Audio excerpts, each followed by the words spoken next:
स्वागत है। और आज हम लोग कुछ लैंडफॉर्म्स के बारे में बात कर लेंगे। जियोमॉर्फोलॉजी का हमारा सारा सिलेबस कंप्लीट हो चुका है, तो आज हम या तो आप ऐसे कहिए थोड़ा रिवाइज भी कर रहे हैं या हम कुछ नया भी पढ़ रहे हैं। ठीक है, नया भी पढ़ेंगे, रिवाइज भी होगा।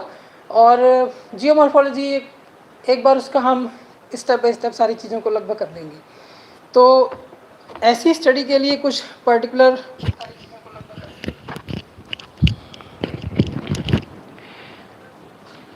इस स्टडी को कंटिन्यू करने के लिए हम आज स्ट्रक्चरल लैंडफॉर्म्स की बात करेंगे।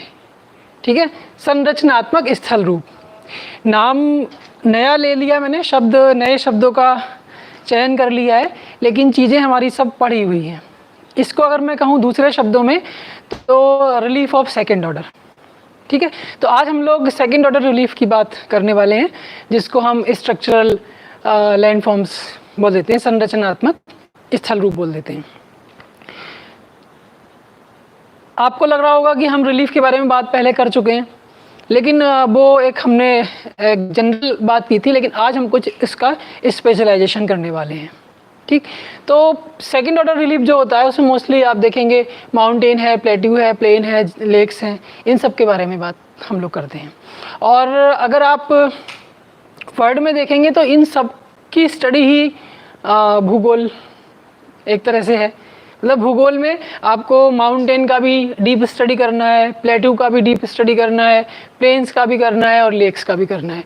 और यही आपका जीएस का बहुत सारा पार्ट कवर कर लेता है कि कौन सा पर्वत कैसा है, कहाँ है विश्व में, उसकी वर्ल्ड क्या लोकेशन है, लेक्स की क्या, लेक्स का टाइप कैसा है, क्या कौन से टाइप्स की लेक्स हैं, वर्ल्ड में कहाँ है।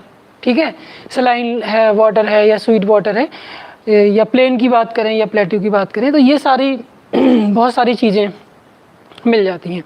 तो इसी क्रम को हम लोग आज पढ़ेंगे। तो इनको एक सामूहिक नाम की अगर बात करें तो संरचनात्मक स्थल रूप या स्ट्रक्चरल लैंडफॉर्म्स हम इनको बोल देते हैं। और अगर हम रिलीफ की कैटेगरी में इनको बात करते हैं तो रिलीफ ऑफ सेकेंड ऑर्डर में हम इनको काउंट करते हैं, या द्वितीय श्रेणी के उच्चावचों के रूप में हम पर्वत, पठार, मैदान और झीलों के बारे में बात करते हैं। ठीक, तो जैसे कि आप लोग जानते हो कि जो सेकंड ऑर्डर रिलीफ होते हैं उनको फर्स्ट ऑर्डर रिलीफ के ऊपर जब इंडोजेनेटिक एक्टिविटीज़ होती हैं तो सेकंड ऑर्डर रिलीफ बनता है। ये इतना सब आप अब तक सब आपको पता चल गया है, सब आप याद कर चुके हैं, सब आपको समझ में आ रहा है। सेकेंड ऑर्डर रिलीफ का जो ओरिजिन हो रहा है वो जो हमारे फर्स्ट ऑर्डर रिलीफ है यानी महाद्वीप और महासागर, उन पर जब आंतरिक बलों का प्रभाव होता है या आंतरिक बलों के द्वारा क्रियाएं की जाती हैं तो उनका निर्माण होता है। और साधारण हम ये भी कह सकते हैं कि हम अगर स्पेशली माउंटेन, प्लेट्यू, प्लेन और लेक्स की बात करें तो जो पटल विरूपणी बल होता है, जो डायस्ट्रोफिक फोर्स होता है, वो सबसे ज़्यादा प्रभावशाली होता है इनको बनाने के लिए, यानी उसका सबसे ज़्यादा योगदान रहता है, आप ऐसे भी बोल सकते हो। जब हम लोगों ने forces affecting the earth crust की बात की थी, यानी पृथ्वी की परपटी प्रभावित करने वाले बलों की बात की थी, उस समय हमने इनका क्लासिफिकेशन किया था, इसमें इंडोजेनेटिक और एक्सोजेनेटिक बनाया था। फिर इंडोजेनेटिक में सडन मूवमेंट और डायस्ट्रोफिक मूवमेंट बनाया था। फिर डायस्ट्रोफिक में आपने देखा कि उसमें आपने क्या किया था, एक टेंशनल फोर्स और एक कंप्रेशनल फोर्स बनाया था, याद आ रहा होगा आपको। तब आपने देखा था कितने सारे स्थल रूपों का निर्माण, माउंटेन टेंशनल फोर्स से कैसे माउंटेन बन रहा है, कंप्रेशनल फोर्स से कैसे फोल्ड बन रहे हैं, ब्लॉक माउंटेन बन रहा है या फोल्डेड माउंटेन बन रहा है, ऐसी स्थलाकृतियाँ उस समय कुछ बात हम लोगों ने की थी। तो उस समय हमारा फोकस जो था उनके क्लासिफिकेशन पे था, फोर्सेस के। लेकिन आज हम जो बात करने वाले हैं वो स्पेशली हम सेकेंड ऑर्डर रिलीफ की बात करने वाले हैं। तो उसमें जो उनको बनाने में जो योगदान रहता है वो आंतरिक बलों का ज़्यादा रहता है, और आंतरिक बलों में स्पेशली जो आपका डायस्ट्रोफिक फोर्स है या पटल विरूपण बल है उसका सबसे ज़्यादा रहता है। तो सबसे पहले हम इसमें अगर बात करें तो माउंटेन की बात होगी। ठीक, तो आप लिख सकते हैं यहाँ पर स्ट्रक्चरल लैंडफॉर्म्स, आप इसको एक हेडिंग डाल दीजिए, या रिलीफ ऑफ सेकेंड ऑर्डर। ठीक है, स्ट्रक्चरल लैंडफॉर्म्स या रिलीफ ऑफ सेकेंड ऑर्डर। इसमें सबसे पहला हम माउंटेन ले लेते हैं पर्वत की बात कर लेते हैं। पर्वत,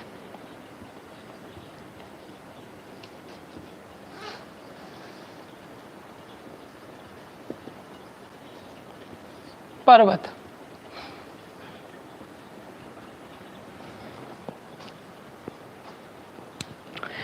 अब सबसे पहले हमें ये समझना होगा कि पर्वत होता क्या है। पर्वत सब जानते हैं, माउंटेन सब बच्चे जानते हैं माउंटेन क्या है, लेकिन अगर हम डेफिनेशन की बात करने लगे तो थोड़ा सा कठिनाई आने लगेगी।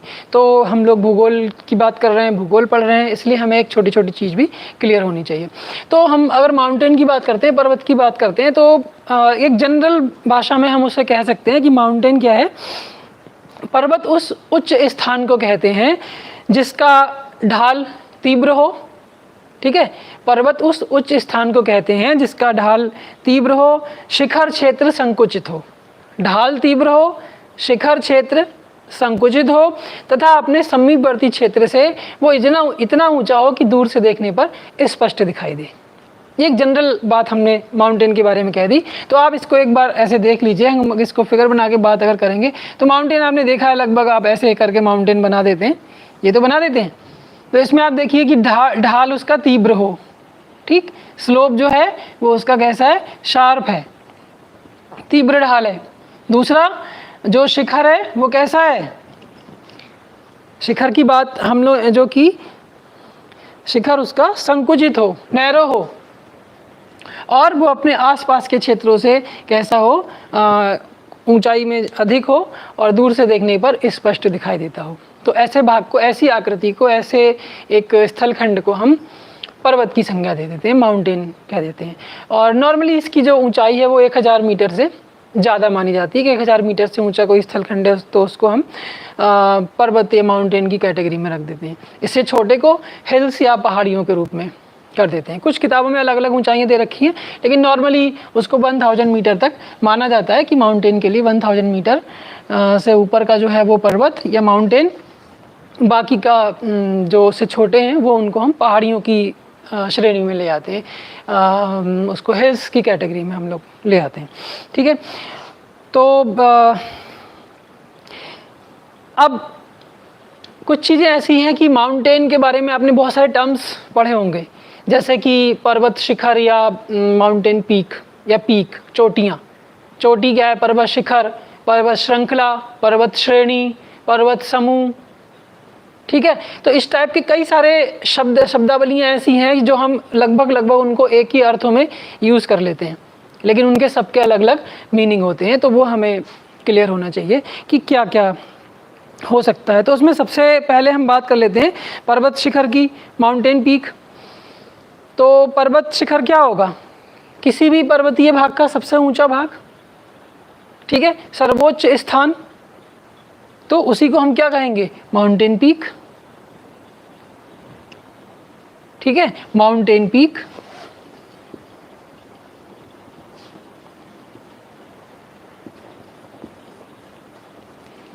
पर्वत चोटी, पर्वत चोटी या पर्वत शिखर, ये बहुत छोटी छोटी बातें हैं लेकिन पता होना जरूरी है आपको। तो किसी पर्वत का जो सर्वोच्च भाग है, सबसे ऊंचा भाग है, उसको हम क्या कह देते हैं, माउंटेन पीक या पर्वत शिखर कह देते हैं। दूसरा आता है पर्वत श्रेणी। इसको थोड़ा ध्यान से सुन लीजिए। एक ही काल में निर्मित तथा एक संकरी पेटी में विस्तृत, एक ही काल में निर्मित तथा एक संकरी पेटी में विस्तृत विभिन्न पर्वतों तथा पहाड़ियों के निश्चित क्रम को पर्वत श्रेणी या माउंटेन रेंज बोल देते हैं। माउंटेन रेंज, पर्वत श्रृंखला, पर्वत श्रेणी, पर्वत चोटी, पर्वत समूह।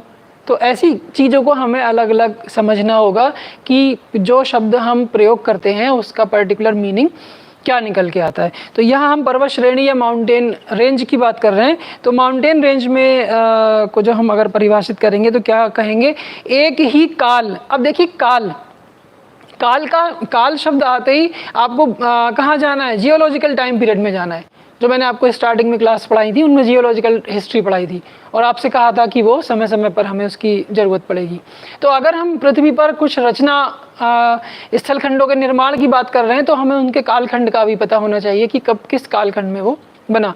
तो यहाँ जो इन्होंने इसको परिभाषित करने के लिए लिखा है, एक ही काल में निर्मित तथा एक संकरी पेटी में विस्तृत विभिन्न पर्वतों यानी एक ही काल में निर्मित होना चाहिए, ये इसके लिए एक स्पेसिफिक कंडीशन जोड़ दी। ठीक है, एक ही काल में निर्मित तथा एक संकरी पेटी में विस्तृत विभिन्न पर्वतों तथा पहाड़ियों के निश्चित क्रम को पर्वत श्रेणी कहते हैं। ठीक है, उसमें अनेक पर्वत शिखर तथा घाटियाँ मिलेंगी। सिंपल सी बात है। इसको हम कैसे डिफाइन कर सकते हैं, कैसे एग्जाम्पल बता सकते हैं? हिमालय की 3 श्रेणियाँ, रेंजेस। ठीक है, हिमालय में आपने देखा ग्रेट हिमालय, मिडिल हिमालय, तो क्या है, एक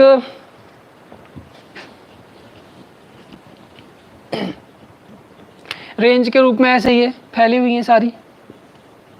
इसमें बीच में पर्वत शिखर भी हैं और घाटियाँ भी हैं।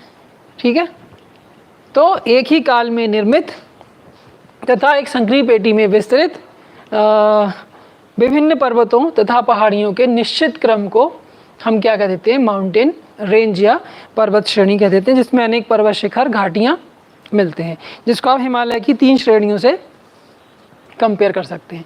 उसके बाद आता है ये पर्वत श्रृंखला, माउंटेन चेन, माउंटेन चेन या पर्वत श्रृंखला। वो क्या था? माउंटेन रेंज, पर्वत श्रेणी, और अब हम क्या बात कर रहे हैं? माउंटेन चेन या पर्वत श्रृंखला। इसको हम कैसे कहेंगे? भिन्न भिन्न कालों में निर्मित विभिन्न समानांतर श्रेणियां व एकाकी पर्वत मिलकर पर्वत श्रृंखला बनाती है। भिन्न भिन्न कालों में निर्मित, वहाँ एक ही काल में निर्मित था, यहाँ भिन्न भिन्न काल, अलग अलग समय हो गया, अलग अलग समय में निर्मित विभिन्न जो समानांतर श्रेणियाँ व एकाकी पर्वत मिलकर एक चेन बना रहे हैं, तो हम उसको क्या कह देते हैं? माउंटेन चेन या पर्वत श्रृंखला। इसे पर्वतमाला भी कह देते हैं, और इसका एग्जाम्पल हम अपलेशियन पर्वतमाला से समझ सकते हैं। अपलेशियन, अपलेशियन को आप जानते होंगे कहाँ होता है? अपलेशियन। ठीक है, सारा जो वर्ल्ड रीजनल स्टडी है, मोस्ट इम्पॉर्टेंट पार्ट है, डेली उसकी प्रैक्टिस करिए। और आज जो क्लास मैं करा रहा हूँ, मोस्ट इम्पॉर्टेंट क्लास है आज का, और आपको इंटरेस्ट आज बहुत ज़्यादा आना चाहिए, और बहुत सारी चीज़ें आपकी आज तैयार हो जाएंगी इस क्लास में। इसलिए बहुत ध्यान से आपको समझना है, फालतू चैटिंग पे ध्यान ना दें, काम की बातों पे ध्यान दें। जो आपको पढ़ाया जा रहा है उसको सुनने की कोशिश कीजिए, समझिए, और ऐसा नहीं कि आपको कुछ समझ में नहीं आएगा, समझ में ज़रूर आएगा।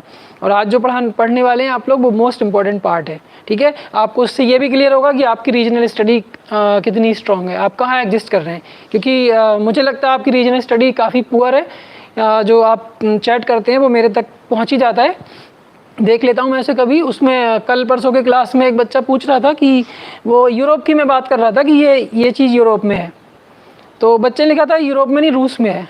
अब उस बच्चे को ये नहीं पता कि रूस कहाँ है, यूरोप कहाँ है। तो इन चीज़ों को थोड़ा सा आप समझने की कोशिश कीजिए कि यूरोप क्या है, यूरोप को रूस से कैसे कंपेयर करोगे आप।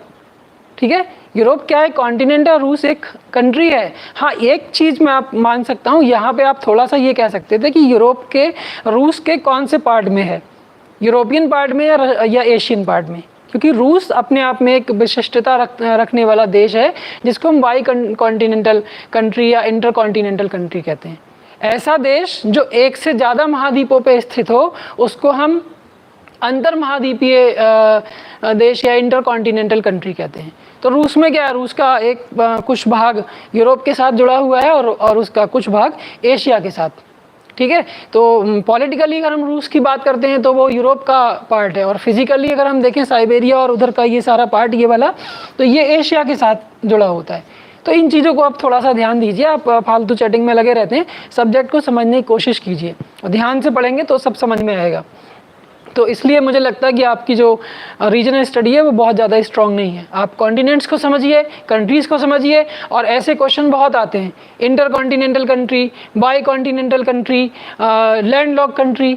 तो ये चीज़ें आप सुनेंगे लगातार, तभी समझ में आएगा, अपने आप खुद पढ़ने से नहीं होता है। दूसरा, बुक को लेके बहुत ज़्यादा रहता है कि बुक, कौन सी बुक सर पढ़ा रहे हैं। सर कोई बुक पढ़ा रहे हैं, आपको उससे ज़्यादा मतलब नहीं होना चाहिए, आप अपनी स्टडी देखिए। बहुत सारी बुक्स आ रही हैं, लेकिन मैं आपको जो रिकमेंड कर रहा हूँ, मैंने आपको NCERT बोला है, आप उसको पढ़िए, क्योंकि वो बेस है। जो बाहर बुक्स आ रही हैं बहुत सारी अच्छी हैं, मैं उसको कोई कमी नहीं बोल रहा, लेकिन उनमें क्या है कि आपको बेस क्लियर नहीं होगा। जो आप इतने स्ट्रांग हो जाइए कि अगर उन किताबों में जो गलतियाँ हैं वो आप पकड़ सकें। ठीक है, तो इन बुक्स में ये अच्छी हैं। आप पहले अपना बेस क्लियर कर लीजिए NCERT से, उसके बाद आप इनको पढ़िए। NCERT पढ़िए, सबन सिंह पढ़िए, DS लाल पढ़िए, इन सबको पढ़िए, उसके बाद आप जो मार्केट में बुक्स आ रही हैं उनको लीजिए। उसको पढ़ने से क्या होगा, उनमें बहुत सारी गलतियाँ होती हैं, उन गलतियों को आप पकड़ सकेंगे। और अभी से आपने अगर वो बुक ले ली तो आप क्या करेंगे, जो उसमें गलती दी है आप उसको पढ़ के आगे चले जाएंगे और गलत आपको याद हो जाएगा। इसलिए आप अपनी पढ़ाई, अपनी फोकस क्लास पे रखिए। और एनसीईआरटी बोला गया तो एनसीईआरटी को आप खूब ढंग से 2 बार पढ़ लीजिए, फिर आप देखिए सब्जेक्ट आपका ऑटोमेटिकली स्ट्रांग हो जाएगा। ठीक है, ये कहने से नहीं होगा कि आज समझ में नहीं आ रहा, कल नहीं आ रहा, इन सब बातों से आप थोड़ा बचिए और ध्यान दीजिए इस चीज़ पे। ठीक है, तो आज मैं आपका रीजनल स्टडी करा रहा हूँ एक तरीके से। ठीक है, तो यहाँ हम बात कर रहे थे अपलेशियन माउंटेन की। अब अपलेशियन है, अल्प्स है, तो इन सबको ये नाम एक साथ बोल दूँ तो भी कन्फ्यूजन होने लगता है। ठीक, तो ध्यान से सुनिए, समझिए और लोकेशन देखिए कहाँ कौन सी चीज़ कहाँ पर स्थित है, तो आपको समझ में आएगा। तो ये बात हमने की माउंटेन चेन या पर्वत श्रृंखला की। नेक्स्ट हमारा जो है वो सबसे इम्पोर्टेंट पार्ट है। चलिए उसके बाद उससे अभी एक और बचा है, पर्वत तंत्र या माउंटेन सिस्टम। एक ही युग में निर्मित विभिन्न पर्वत श्रेणियों के समूह को पर्वत तंत्र कहते हैं। एक ही युग में निर्मित विभिन्न पर्वत श्रेणियों के, अब यहाँ पर्वत श्रेणियों को कह दिया, एक ही युग में निर्मित विभिन्न पर्वत श्रेणियाँ। ठीक है, तो ऐसा जो समूह होगा उसको क्या बोल देते हैं, पर्वत तंत्र या माउंटेन सिस्टम। इसको भी आप अपलेशियन से समझ सकते हैं। किसी एक माउंटेन को लीजिए और उसके बारे में पढ़ लीजिए। अगर आपके पास टाइम है तो आप माउंटेन लीजिए, कोई भी चीज़ आप ले रहे हैं उसका डिटेल पढ़िए, तो आपको समझ में आएगा उसमें क्या क्या डाइवर्सिटीज़ हैं, कैसे हम उसको अरेंज करते हैं सब्जेक्ट के अंदर। ठीक है, नेक्स्ट हमारा है पर्वत समूह या पर्वत प्रदेश या कॉर्डिलरा। कॉर्डिलरा ये मोस्ट इम्पॉर्टेंट है, कॉर्डिलरा। कार्डेरा नहीं बोला मैंने, कॉर्डिलरा।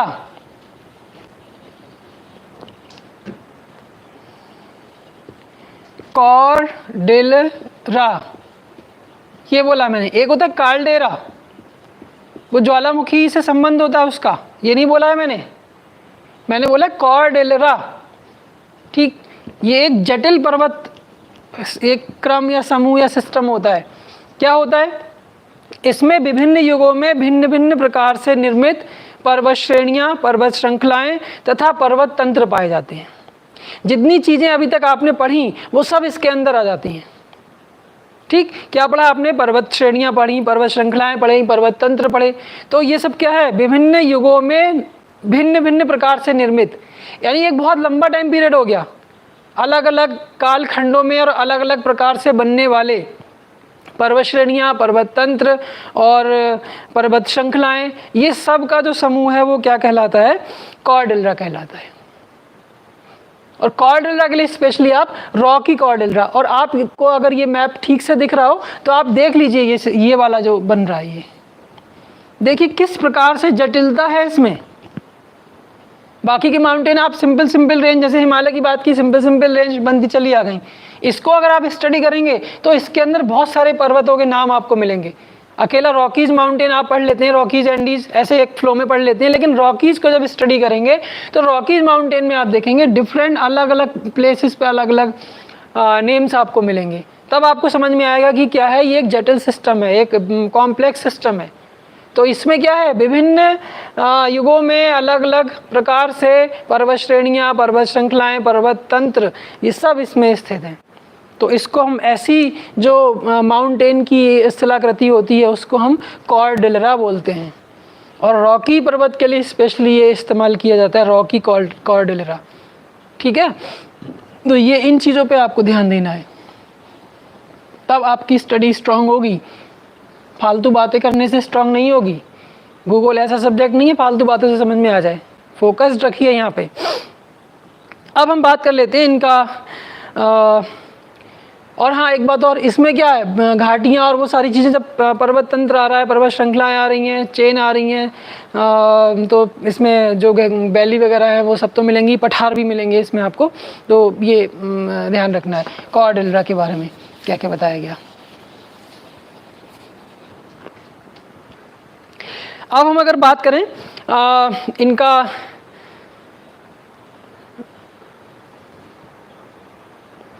ये पैसिफिक ओशन है और ये नॉर्थ अमेरिका और ये अटलांटिक।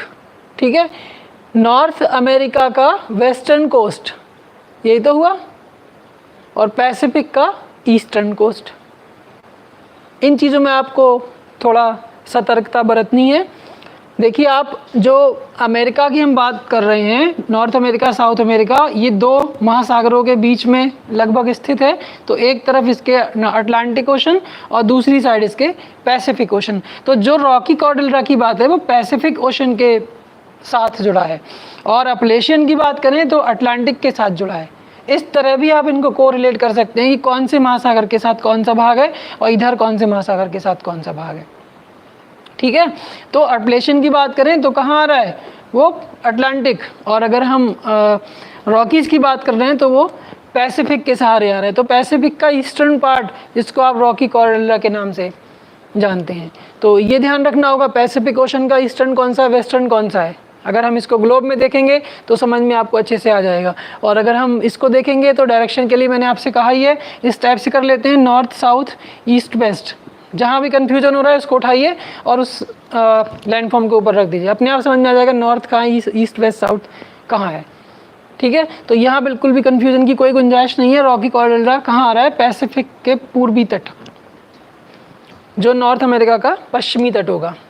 ठीक, चलिए, तो अब हम अगर बात करें माउंटेन का क्लासिफिकेशन का, पर्वतों का वर्गीकरण, पर्वत कितने प्रकार के हो सकते हैं, कैसे उनको हम कैटेगराइज करेंगे। कहीं आपने पढ़ा है ब्लॉक माउंटेन, कहीं आपने पढ़ा है फोल्डेड माउंटेन, कहीं आपने पढ़ा है ब्रंशोथ पर्वत, कहीं आपने पढ़ा है डोम या गुंबदाकार पर्वत, कहीं आपने पढ़ा है वॉल्केनिक माउंटेन या ज्वालामुखी पर्वत, कहीं आपने पढ़ा है रेसिडुअल या रेलेक्ट या सरकम उसको एरोडेड माउंटेन, उसको हिंदी में बोलते हैं अवशिष्ट पर्वत। ठीक, तो क्या उनकी पीछे क्या भूमिका होगी, कैसे हम उनको कैटेगराइज करेंगे। ठीक, एक आपको याद आ रहा होगा, मैंने आपको बताया था जब हिस्ट्री पढ़ाई थी, जियोलॉजिकल हिस्ट्री, तो उसका प्री कैम्ब्रियन, उसमें जो एरा थे, एपॉक थे और पीरियड थे, उनमें कुछ स्पेसिफिक नेम्स थे, जैसे Eocene, Miocene, Oligocene, Carboniferous, Devonian, Permian, ऐसे कुछ नाम थे। तब आपको बताया था कि कुछ हलचल हुई थी, कुछ कालखंडों में हलचल हुई थी, जिनको पर्वत निर्माणकारी हलचल या घटना कहा गया। क्यों कहा गया, क्योंकि उस टाइम पीरियड में विभिन्न इस संसार में विभिन्न स्थानों पर पर्वतों का निर्माण हुआ था। ठीक है, तो ये चीज़ आपको ध्यान रखनी। तो यहाँ पे हम जो क्राइटेरिया ले रहे हैं वो यही वाला ले रहे हैं। एक तो हम ले रहे हैं उत्पत्ति के आधार पर, पर्वतों की उत्पत्ति कैसे हो रही है, या निर्माण कह सकते हो, पर्वतों की उत्पत्ति या निर्माण प्रक्रिया के आधार पर, यानी उनका ओरिजिन, उनका फॉर्मेशन कैसे हुआ, या तो हम वो आधार ले लें, या दूसरा हम उस आधार पर भी पढ़ेंगे। और दूसरे आधार पर, दूसरा आधार क्या है कि विभिन्न कालखंडों में जो पर्वत निर्माणकारी घटनाएं हुई हैं उनके अनुसार हम पर्वतों को किस कैटेगरी में कर सकते हैं। तो आप यहाँ माउंटेन लिखने के बाद आप इसको क्लासिफिकेशन कर लीजिए, और क्लासिफिकेशन में आप इसके 2 पॉइंट लिख देंगे। पहला लिखेंगे आप ओरिजिन या निर्माण के अनुसार, और दूसरा आप क्या लिखेंगे, पर्वत निर्माणकारी घटनाओं के अनुसार। ठीक है, तो पहला हम इसमें भी हम पहला ले लेते हैं। पहला क्या ले रहे हैं, उसकी उत्पत्ति या निर्माण की प्रक्रिया के आधार पर पर्वतों को हम कैसे बांटेंगे। तो आप लिख देंगे माउंटेन, और फिर इसके 2 पार्ट, फ्लो चार्ट बना लीजिए इसका, और यहाँ पे आप लिखेंगे मौलिक पर्वत, ओरिजिनल, और यहाँ लिखेंगे आप अवशिष्ट पर्वत। ठीक है, फिर इसके हम अलग अलग डिवीजन कर देंगे। अवशिष्ट पर्वत का कोई डिवीजन नहीं होगा, इसके डिवीजन हो जाएंगे। मौलिक पर्वत मेन जो बन रहा है, मौलिक पर्वत से क्या है, ओरिजिनल मतलब जो विभिन्न, जैसे अभी हमने कहा कि जब रिलीफ की बात हो रही थी कि जो रिलीफ सेकंड ऑर्डर रिलीफ बनता है उसमें मोस्टली जो सबसे बड़ा रोल होता है वो डायस्ट्रोफिक फोर्सेस का होता है। जो पटल विरूपण बल होता है उसका होता है, डायस्ट्रोफिक फोर्स का होता है। तो डायस्ट्रोफिक फोर्स से ही चाहे वो टेंशनल हो रहा हो, चाहे वो कंप्रेशनल हो रहा हो, मतलब टेंशनल मीन्स तनाव मूलक बल, और कंप्रेशनल मीन्स संपीड़नात्मक। थोड़ा थोड़ा चीज़ों को समझते रहिए। टेंशनल मीन्स मेरे पास कोई भी रॉक है, कोई भी चट्टान का हिस्सा है, और उसमें 2 दिशाओं में बल लग रहा है तो टेंशनल फोर्स होगा, बीच में से टूट जाएगा। और अगर एक ही दिशा में अंदर की ओर बल लग रहा है, ऐसे बल लग रहा है, तो क्या होगा, फोल्ड पड़ जाएंगे इसमें। तो कंप्रेस कर दिया, संपीड़न कर दिया उसमें, ठीक है, तो संपीड़नात्मक बल आ जाएगा, कंप्रेशनल फोर्स आ जाएगा। तो ये सारे फोर्सेस कहाँ आ रहे हैं, डायस्ट्रोफिक फोर्स में आ रहे हैं। और ये क्रिया कैसी हो रही है, एक लॉन्ग टाइम प्रोसेस हो रहा है। तो हम एक्सोजेनेटिक इंडोजेनेटिक वाली उसमें फोर्सेस में भी चल रहे हैं, उसकी सारी जो डेफिनेशन है उसको भी फॉलो कर रहे हैं, और जो लैंड फॉर्म्स हैं उनका भी निर्माण हो रहा है। तो यहाँ हम अगर बात करते हैं निर्माण की अवस्था के आधार पे, तो हम देखते हैं मौलिक पर्वत, आप उसे, और इसको आप टेक्टोनिक, मौलिक के साथ साथ आप अगर इसे अंग्रेजी में लिखें तो टेक्टोनिक लिख दीजिए, टेक्टोनिक माउंटेन, और इसको आप रेलेक्ट या रेसिडुअल माउंटेन,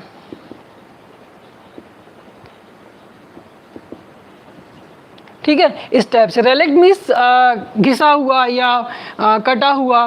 तो कटे हुए से मतलब क्या है कि जो मेन पर्वत था, मुख्य पर्वत था, मुख्य स्थलखंड था, उसके अपरदनकारी शक्तियों ने काटा, और उसे काट के बचा कुचा जो हिस्सा रहा वो अवशिष्ट या रेलेक्ट या घर्षित पर्वत भी कह देते हैं। घर्षित क्या, जो बाह्य बल के कारक होते हैं, हवा है, नदी है, ये सब क्या करते हैं। आपने सारा पढ़ लिया, अब तो अब सारी चीज़ें आपने पढ़ ली, इसलिए मैं आपको ये टॉपिक लास्ट के लिए रखा था। ये सारी चीज़ें आपने पढ़ ली, अब आपको अच्छे से समझ में आएगा कि इरोजनल एजेंट क्या है। इरोजनल एजेंट में नदी है, हिमानी है, पवन है, या जो ग्राउंड वाटर है, वो सब हैं। और वो सब क्या है, अपर्दन के कारक और बाह्य बल के एजेंट। तो बाह्य बल के एजेंट क्या कर रहे हैं, सेकंड ऑर्डर रिलीफ को घिस रहे हैं, उसका रूप परिवर्तित कर रहे हैं।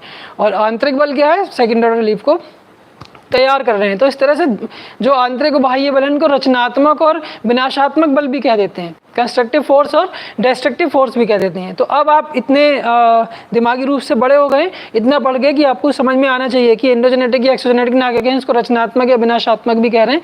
तो भी आपको समझ में आना चाहिए कि क्या कर रहा है। आपको बताया था कि एक समतल स्थापक बल होता है, एक विसंगति मूलक बल होता है। बहुत सारे नाम अब तक भूगोल में इन चीज़ों के लिए गए हैं, और इसी के आसपास पूरी जियोमॉर्फोलॉजी घूमती है, ये भी मैं आपको बहुत बार कह चुका हूँ। तो आज उसको अप्लाई करने का वक्त है कि हम माउंटेन का अगर क्लासिफिकेशन कर रहे हैं तो हमें ये चीज़ क्लियर होनी चाहिए। ओनली बस माउंटेन कह दिया, बात खत्म नहीं हो गई। माउंटेन मीन्स एक बहुत बड़ी चीज़, एक बहुत बड़ा विस्तार, एक बहुत बड़ी प्रक्रियाओं का एक रिजल्ट, ठीक है।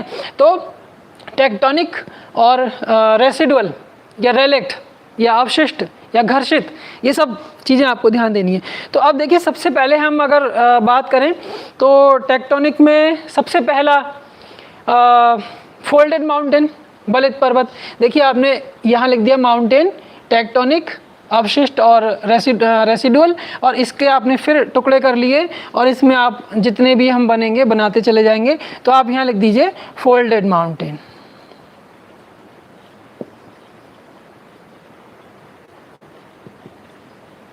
फोल्डेड माउंटेन, इसको हिंदी में कहते हैं बलित पर्वत, मोड़दार पर्वत। ऐसा पर्वत जिसमें बलित मीन्स जो बलन से बना हो, बलन, फोल्ड्स, इंडोजेनेटिक का जो हमने वो पढ़ा था, जो टेबल, जो अर्थ मूवमेंट्स वाला, ठीक है। तो फोल्ड, जिसमें फोल्ड पड़े हो। तो फोल्ड से फोल्ड कैसे पढ़ेंगे बताइए, कोई भी चट्टान है उसमें फोल्ड कैसे पढ़ेंगे, मोड़ कैसे पढ़ेंगे, बलन कैसे पढ़ेंगे, कौन सी शक्ति उस पर काम करेगी, उस पर काम करेगा संपीडनात्मक बल, कंप्रेशनल फोर्स। अभी अभी मैंने आपको बताया था कि अगर इस चट्टान को फोर्स किया जाए इस तरह से, तो क्या होगा, ये चट्टान जब फोर्स इतना शक्तिशाली होगा, इसके टेक्सचर को प्रभावित कर सके, तो क्या होगा, यहाँ से जब फोर्स लगेगा तो इसमें मोड़ पड़ जाएंगे। यानी आप ऐसे समझ सकते हैं कि अगर कोई चट्टान है और इस यहाँ दिख रहा हो, पता नहीं, यहाँ लिख देते हैं, यहाँ पर ये दिख रहा होगा आपको। अगर यहाँ से फोर्स आ रहा है और यहाँ से फोर्स आ रहा है, तो क्या होगा, यहाँ पर फोल्ड पड़ जाएंगे, ये इस चट्टान में ऐसे फोल्ड पड़ जाएंगे, ठीक है। इसी प्रकार की आकृति तो होती है मोड़दार पर्वतों की, ठीक है। तो ये चीज़ें, इनको आपको ध्यान रखना, ये कॉन्सेप्ट है यहाँ पर, इसको समझना है बहुत अच्छे से, ध्यान से। तो अब आपको पहली बात ये याद रखनी है कि जब हम माउंटेन का क्लासिफिकेशन कर रहे हैं, टेक्टोनिक, देखिए कितना अच्छा चीज़ों को जोड़ा गया है, टेक्टोनिक या विवर्तनिक।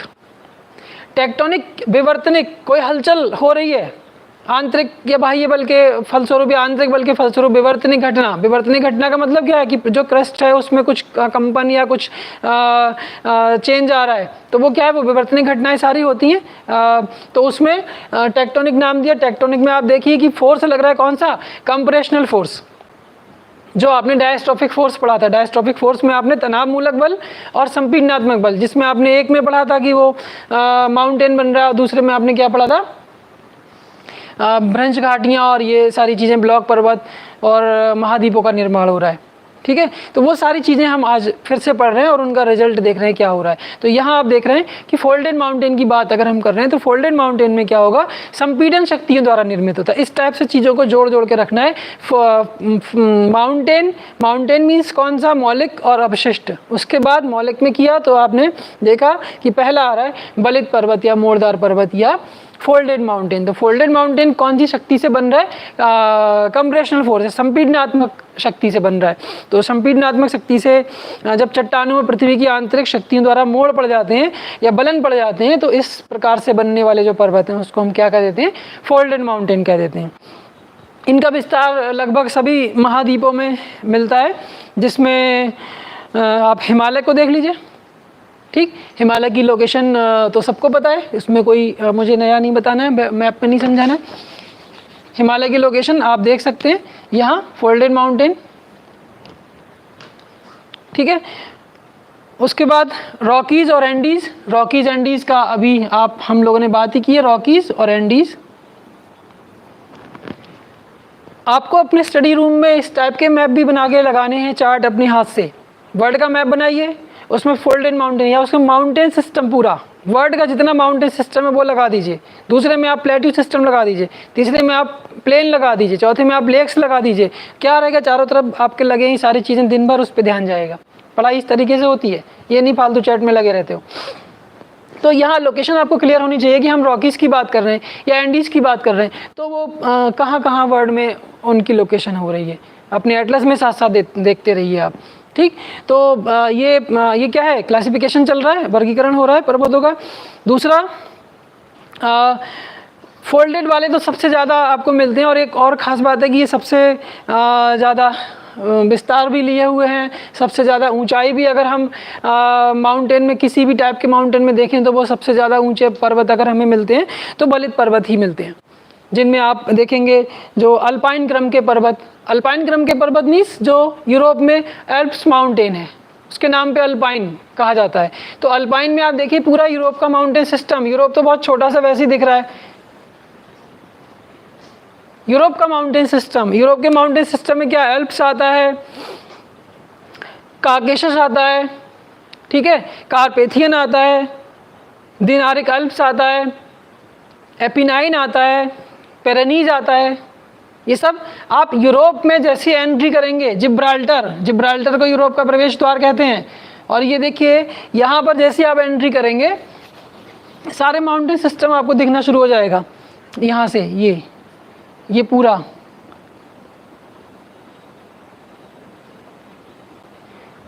ठीक है, ये यूरोप का माउंटेन सिस्टम, जिसमें मैंने अभी जो नाम आपको बोले इनको अल्पाइन क्रम के पर्वत कह देते हैं, जिनमें मेन जो है वो एल्प्स माउंटेन तो है ही, दिनारिक एल्प्स जिसकी बात हमने कल की थी कास्ट टोपोग्राफी में। ठीक, अब तो आप सब कुछ पढ़ चुके, हर चीज़ आपको यहाँ समझ आनी चाहिए। कास्ट टोपोग्राफी में आपने उसको किया। तो कारपेथियन, पेरेनीज से शुरुआत हो जाएगी जैसे ही आप घुसेंगे यूरोप में, फ्रांस, स्पेन, ठीक है, पेरेनीज, एपिनाइन, दिनारिक एल्प्स, काकेशस की बहुत बड़ी भूमिका है। काकेशस ये ब्लैक सी और कैस्पियन सी के बीच लगभग, जिसमें यूरोप की सबसे ऊंची चोटी पाई जाती है काकेशस पर्वत में। क्या नाम है उसका, वो आज आप ढूंढेंगे, ठीक है। और एक और भी रोल प्ले करता है एशिया यूरोप को अलग करने में। तो चीज़ों को इस तरह से समझना है आपको पूरा। ये काकेशस हो गया। बाल्कन की बात कास्ट टोपोग्राफी में हमने की थी, बाल्कन यूगोस्लाविया के आसपास का, ठीक है। तो इन चीज़ों को आप इस तरह से करेंगे। ऑस्ट्रेलिया की बात करें, ग्रेट डिवाइडिंग रेंज, ठीक है, यूराल,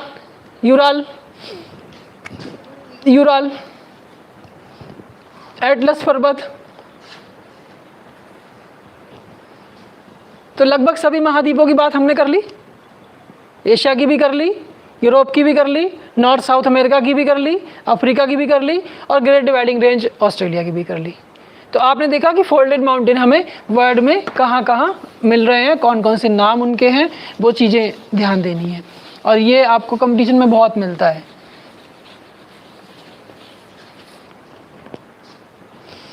नेक्स्ट हम बात करें तो दूसरा हमारे पास, अच्छा एक बात और, इनमें आपको एंटीक्लाइन और सिंक्लाइन मिल जाती हैं, यानी कि अपनतियाँ और अभिनतियाँ। जैसे कि ये माउंटेन ये है तो इसमें अपनति और अभिनति, एंटीक्लाइन और सिंक्लाइन, इनके बारे में हम एक बार पहले भी बात कर चुके हैं। एंटीक्लाइन और सिंक्लाइन, अपनति और अभिनति। और एक होता है भूसन्नति, जियोसिंक्लाइन। जियोसिंक्लाइन में सेडिमेंट जब जमा होता है, अवसाद जमा होता है और उस पर भार पड़ता है, उसमें भार में अवसाद के दबाव पड़ता है तो उससे क्या होता है, मोड़दार पर्वतों की उत्पत्ति हो जाती है, जिसको कहते हैं कि geosyncline is the cradle of folded mountain. भूसन्नतियाँ मोड़दार पर्वतों का पालना होती हैं, यानी कि भूसन्नतियों में सेडिमेंट बहुत समय तक जमा होता है। ऐसे आपने पढ़ा होगा टैथे जियोसिंक्लाइन में सेडिमेंटेशन होता रहा, बहुत लंबे समय तक हुआ, जमाव हुआ, और जब यूरेशियाई प्लेट से इंडियन प्लेट टकराई तो उसमें जो टैथिस जियोसिंक्लाइन में सेडिमेंट या अवसाद जमा था, उस अवसाद में फोर्स लगा और मोड़दार पर्वत के रूप में हिमालय तैयार हुआ। तो इसलिए जो भूसन्नतियाँ हैं वो उस मोड़दार पर्वतों को जन्म देती हैं, उनको पालती पोसती हैं, इसलिए क्या बोल देते हैं, भूसन्नतियाँ मोड़दार पर्वतों का पालना होती हैं। Geosyncline is the cradle of folded mountain. तो कुछ इस टाइप के कोटेशंस भी कभी कभी मिलते हैं, तो आपको वो भी ध्यान रखना है। नेक्स्ट हम बात करते हैं, यहाँ आपने फोल्डेड माउंटेन लिख दिया, अगला आप इसी क्रम में लिखेंगे जिसमें आप लिखेंगे अवरोधी या ब्लॉक पर्वत। अवरोधी या दूसरा नाम उसको हम कहते हैं भ्रंशोथ। भ्रंशोथ ये जो फ्लो चार्ट है आप कंप्लीट करते रहेंगे, मैं आपको जो जो चीज़ पढ़ा रहा हूँ वो बोर्ड पे लिख दे रहा हूँ। भ्रंशोथ,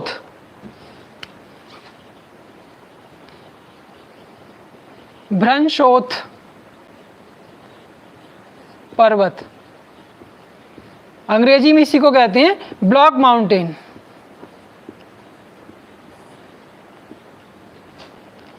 ठीक, भ्रंशोथ मैंने पहले लिखा, क्यों लिखा, भ्रंशों से बनने वाला, भ्रंशों के कारण बनने वाला, भ्रंशोथ, भ्रंशों के सहारे बनने वाला, तो वो क्या हो गया, भ्रंशोथ पर्वत। अवरोधी या ब्लॉक या भ्रंशोथ पर्वत, इसका सुन लीजिए, इनका निर्माण तनाव या खिंचाव यानी टेंशनल फोर्स, अभी हम जस्ट अभी बात कर रहे थे कंप्रेशनल फोर्स, इसको कंप्रेस कर दिया आपने, और अब क्या है, तनाव, खिंचाव, इसको चट्टान थी, इसमें बल इस प्रकार से लग रहा है, चट्टान थी इसमें बल यहाँ लग रहा है, तो क्या होगा, खिंचाव होगा, खिंचाव होगा तो इसमें क्रैकिंग आ जाएगी, चटकन आ जाएगी, भ्रंशन हो जाएगा, फॉल्टिंग हो जाएगा।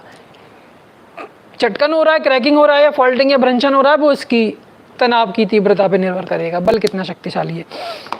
फिलहाल वो चीज़ हम पढ़ चुके हैं, हमें इस बात का बस इतना ध्यान रखना है कि भ्रंशोथ या ब्लॉक माउंटेन कैसे बन रहा है।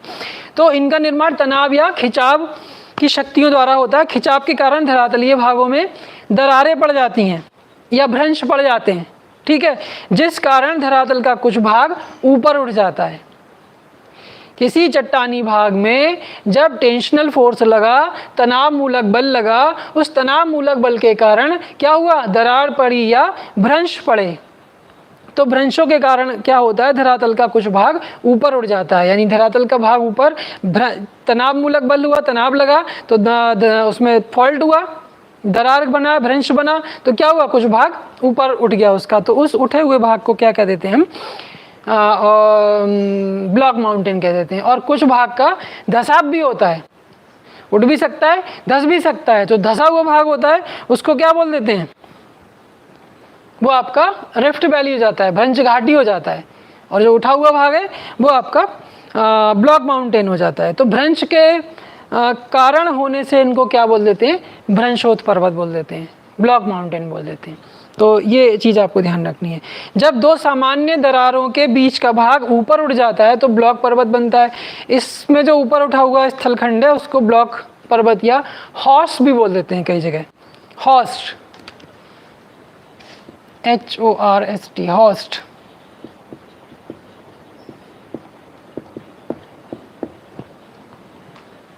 ठीक है, ब्लॉक माउंटेन या हॉर्स्ट किस स्थलाकृति को, जब तनाव मूलक बल के कारण भ्रंशों की उत्पत्ति होती है, भ्रंशों की उत्पत्ति के कारण जो बीच का भाग ऊपर उठ जाता है उसको क्या कह देते हैं, ब्लॉक माउंटेन या भ्रंशोथ पर्वत।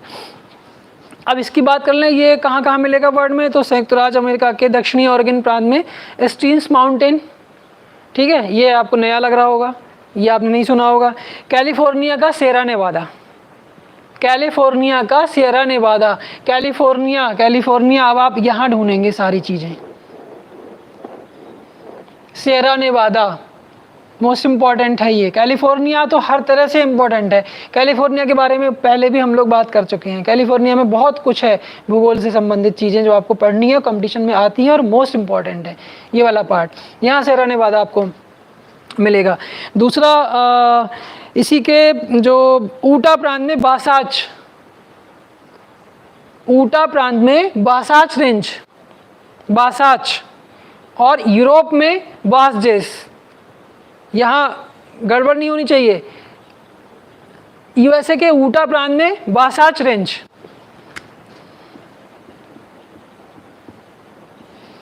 और यूरोप में बॉसजेस, फ्रांस।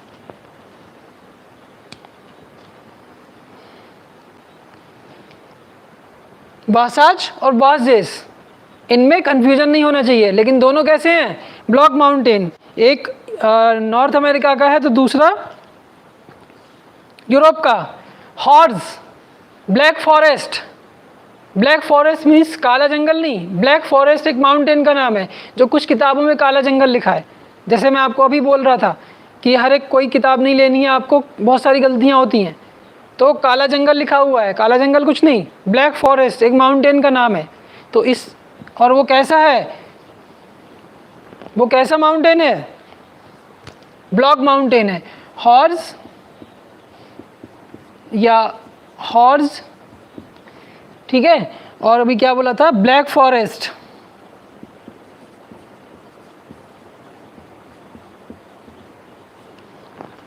कहाँ है ये? जर्मनी में, ठीक है। पाकिस्तान का साल्ट रेंज, पाकिस्तान का साल्ट रेंज, तो ये सब क्या है? ब्लॉक माउंटेन के एग्जाम्पल। और अभी हमने हॉर्स और इसकी जो बासजेस, हॉर्स, ब्लैक फॉरेस्ट, इनकी बात की। यहीं आप देखेंगे राइन भ्रंश घाटी, राइन नदी, राइन नदी का नाम सुना होगा आपने। राइन भ्रंश घाटी, जैसे नर्मदा, ताप्ती, राइन भ्रंश घाटी। राइन भ्रंश घाटी कहाँ है? लोकेशन आज आप चेक करेंगे उसकी। तो राइन भ्रंश घाटी, बॉसजेस, हॉर्स, ब्लैक फॉरेस्ट, ये आप देखेंगे सब आसपास आपको मिलेंगे। तो इस तरह से रीजनल स्टडी स्ट्रांग होगी, चीज़ों को आपको डीपली समझना पड़ेगा। दूसरा हम आगे बात करें तो तीसरा टाइप इसका क्या निकलेगा? वॉल्केनिक माउंटेन, ज्वालामुखी पर्वत, ठीक है। इसको संग्रहित पर्वत भी बोल देते हैं कई बार, क्योंकि मोस्टली इसका जो निर्माण होता है वो ज्वालामुखी से निकलने वाले लावा, उससे निकलने वाली राख और जो टुकड़े चट्टानों के निकलते हैं उन सब के एकत्रित होने से और धरातलीय मलबा और मिट्टी उसमें सम्मिलित हो जाती है, तो उससे क्या बन जाता है? ज्वालामुखी पर्वत बन जाता है, जिसको संग्रहित पर्वत या वॉल्केनिक माउंटेन भी बोल देते हैं। जैसे जापान का फ्यूजियामा, ये सबने सुना होगा, जापान का फ्यूजियामा। फिलीपाइंस का मेयान, ठीक है, जापान का फ्यूजियामा, फिलीपाइंस का मेयान। दक्षिण अमेरिका में कोटोपैक्सी, कोटोपैक्सी सबने सुना है, क्या है? ज्वालामुखी पर्वत, और सक्रिय ज्वालामुखी भी आपको वहाँ मिलते हैं। तो कोटोपैक्सी क्या हुआ? ज्वालामुखी पर्वत। इटली का वेसुवियस, और किलिमंजारो, किलिमंजारो कहाँ पे बात हो रही है? अफ्रीका की। देखिए सारे महाद्वीपों की बात हम लोग साथ साथ कर रहे हैं। किलिमंजारो अफ्रीका की बात, और कोटोपैक्सी ये साउथ अमेरिका की बात, और वेसुवियस इटली, मेडिटेरेनियन सी, ठीक है, इटली। लोकेशन अब तक क्लियर हो गई होगी आपको, ज्वालामुखी वाला टॉपिक आप अच्छे से पढ़ चुके हैं। और चिम्बोराजो, ये भी साउथ अमेरिका। और एक चीज़ और थोड़ी सी अलग है, एल्यूशन। एल्यूशन को हम लोग आइलैंड्स बोल देते हैं, एल्यूशन द्वीप, एल्यूशन आइलैंड्स। लेकिन थोड़ा उनको अगर हम सी लेवल, सी फ्लोर के रेफरेंस में बात करेंगे, समुद्र की तली, समुद्र की तली के भी रिलीफ होते हैं। आपको एक बार मैंने कहा था क्रस्ट की बात करेंगे तो कॉन्टिनेंटल क्रस्ट भी होती है और ओशनिक क्रस्ट भी होती है, महाद्वीपीय सतह, महाद्वीपीय क्रस्ट और महासागरीय क्रस्ट। तो महासागरीय क्रस्ट पर जो स्थलाकृतियाँ बन रही हैं और वो काफ़ी ऊंची सतह से जल से ऊपर निकल आती हैं, तो जल के लिए तो वो द्वीप हो जाते हैं, लेकिन महासागरीय सतह की बात करें तो उनके लिए पर्वत हो जाते हैं। तो इस टाइप से जो एल्यूशन है, ये एल्यूशन आइलैंड्स, एल्यूट्स मिलते हैं यहाँ। देख, एक चीज़ से बहुत सारी चीज़ें रिलेटेड होती हैं। एल्यूट्स, एल्यूट्स क्या बताया, जैसे एस्किमो एल्यूट्स। तो ये देखिए अलास्का बनाते समय, अलास्का का मैप बनाते हैं तो यहाँ ये छोटे छोटे आइलैंड्स, अलास्का जब आप बनाएंगे इस टाइप से, ये अलास्का बन जाता है और यहाँ से आप ऐसे करके ये छोटा छोटा ये बनते चले जाते हैं ये। तो ये सब क्या है, ये एल्यूट्स, एल्यूशन आइलैंड्स।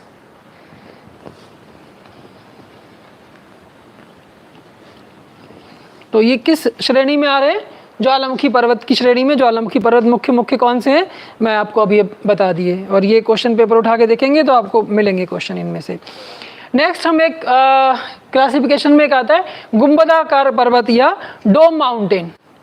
गुंबदाकार पर्वत, अब देखिए फिर से वही क्रिया जो पृथ्वी को हलचल लाने वाले बल, उसमें आपने पढ़ा था कि अपलिफ्टमेंट यानी ऊपरमुखी गति और अधोमुखी गति, याद आ रहा होगा आपको। अपलिफ्टेड पार्ट्स और जो उसका अवतलन हो रहा है, सब्सिडेंस हो रहा है, ये ध्यान आ रहा होगा। तो एक बहुत विस्तृत भाग पर धरातल के ऊपर गुंबदाकार आकृति में उठने से क्या बन जाता है, गुंबदाकार पर्वतों की रचना हो जाती है, जिनको आप डोम माउंटेन कह देते हैं। डोम माउंटेन, गुंबदाकार पर्वत।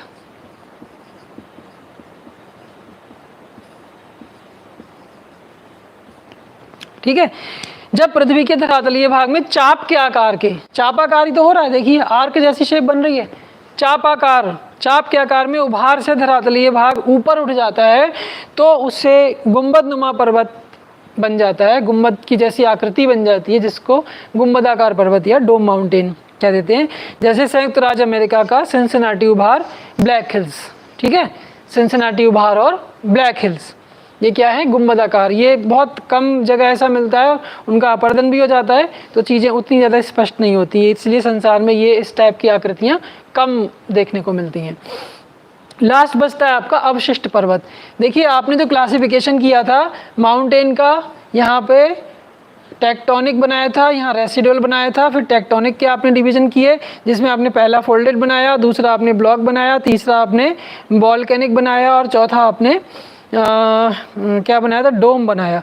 और ये आपका अपने आप में अलग रहा क्योंकि ये इन सब के अपर्दन होने से बनता है, इसलिए ये अपने आप में अलग कैटेगरी रख रहा है। इन सब का अपर्दन आपने देख लिया कि नदी द्वारा भी हो रहा है, वायु द्वारा, हिमानी द्वारा, बहुत प्रकार से अपर्दन हो रहा है। और जो स्थलखंड यानी इन पर्वतों को अवशिष्ट इसलिए कहा जाता है कि अपर्दन की शक्तियों द्वारा प्रारंभिक पर्वत कटकर नीचे हो जाते हैं।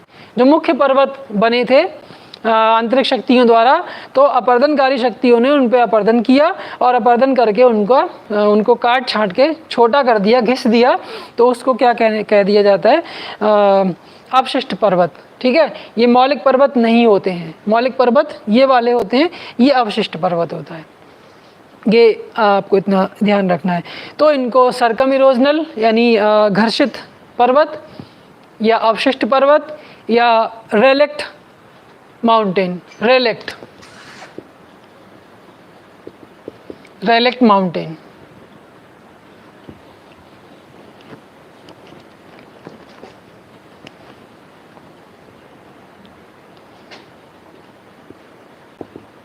ठीक है, रेलेक्ट माउंटेन कह देते हैं। तो अब इसमें देखिए भारत के जितने भी पर्वत हैं हिमालय को छोड़ के लगभग सभी इसी कैटेगरी में। जैसे अरावली देखिए कितना घिस चुका है, अपर्दित, पूरी तरह से अपर्दन की अवस्था को प्राप्त कर चुका है अरावली। विंध्याचल, सतपुड़ा, पूर्वी घाट, पश्चिमी घाट, ये सभी किस कैटेगरी में आ रहे हैं, अवशिष्ट पर्वतों की। संयुक्त राज्य अमेरिका के कोलोराडो क्षेत्र में जो भी स्थिति है वो अपरदनात्मक या क्या बोलते हैं इसको, रेसिडुअल कैटेगरी में पहुंचने वाले हैं पर्वत वहाँ के। और भारत के लगभग सभी, विंध्याचल हुआ या सतपुड़ा हुआ या अरावली हुआ या पूर्वी घाट या पश्चिमी घाट, वो सब रेसिडुअल कैटेगरी में आ जाते हैं। ठीक है, तो ये आपका एक निर्माण या उत्पत्ति प्रक्रिया के आधार पे एक डिवीज़न या क्लासिफिकेशन या वर्गीकरण हुआ। तो मुझे लगता है आपकी समझ में आया होगा कि माउंटेन क्या है, माउंटेन के बारे में जो डिटेल पढ़ा वो क्या है, और माउंटेन का क्लासिफिकेशन कर रहे हैं। तो मुख्य अलग अलग किताबों में और कुछ तरीके भी दे रखे हैं, लेकिन मेन जो है ये आधार बस देखा जाता है कि मुख्यतः क्या क्या हो सकता है, तो वो मेन ये चीज़ें हैं। तो इनमें आपने इसमें डिस्ट्रीब्यूशन भी देख लिया कहाँ कहाँ है। अब वो लोकेशन आपको क्लियर करनी है, पक्के से अच्छे से आपको याद करनी है, समझनी है, ताकि कभी भी माउंटेन की बात हो आपको तुरंत दिमाग में आए कि हाँ ये माउंटेन की बात हो रही है, इस कॉन्टिनेंट के, इस कंट्री के, इस भाग का ये माउंटेन है। इस टाइप से आपको फिजियोग्राफी, वर्ल्ड फिजियोग्राफी पता होनी चाहिए, तब स्टडी आपकी स्ट्रॉन्ग बनेगी। ठीक है, तो दूसरा आधार हम लोग क्या ले रहे हैं, दूसरा आधार हम पर्वत निर्माणकारी घटना या हलचल के आधार पे ले रहे हैं कि कौन सी पर्वत निर्माणकारी घटना हुई और उसमें वर्ल्ड में कौन कौन से पर्वतों का निर्माण हुआ।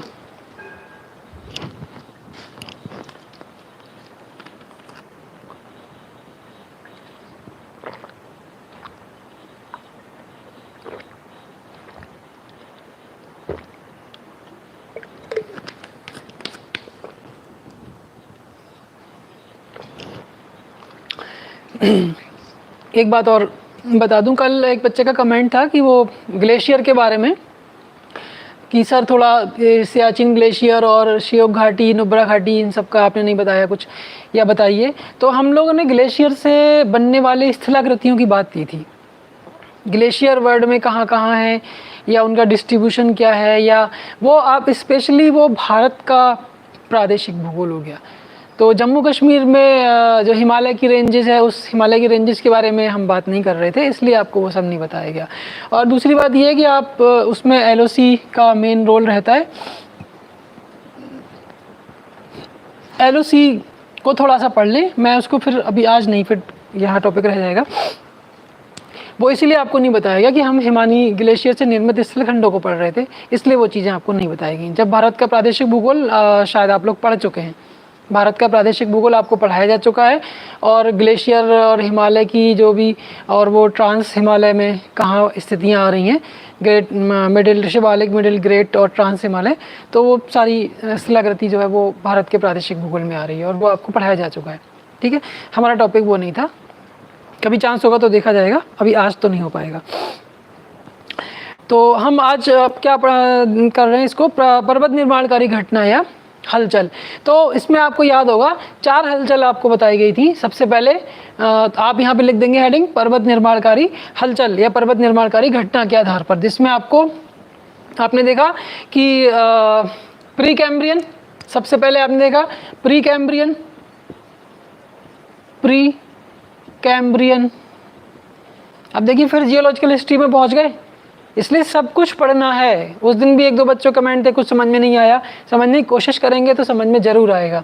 प्री कैम्ब्रियन, ठीक है, प्री कैम्ब्रियन कैम्ब्रिया से पूर्व। कैम्ब्रिया क्या था ये तक मैंने आपको बताया था, कैम्ब्रिया क्या था, ये नामकरण ऐसे क्यों किए गए हैं, बहुत आसान तरीके से कोशिश की थी कि आपको समझाया जाए।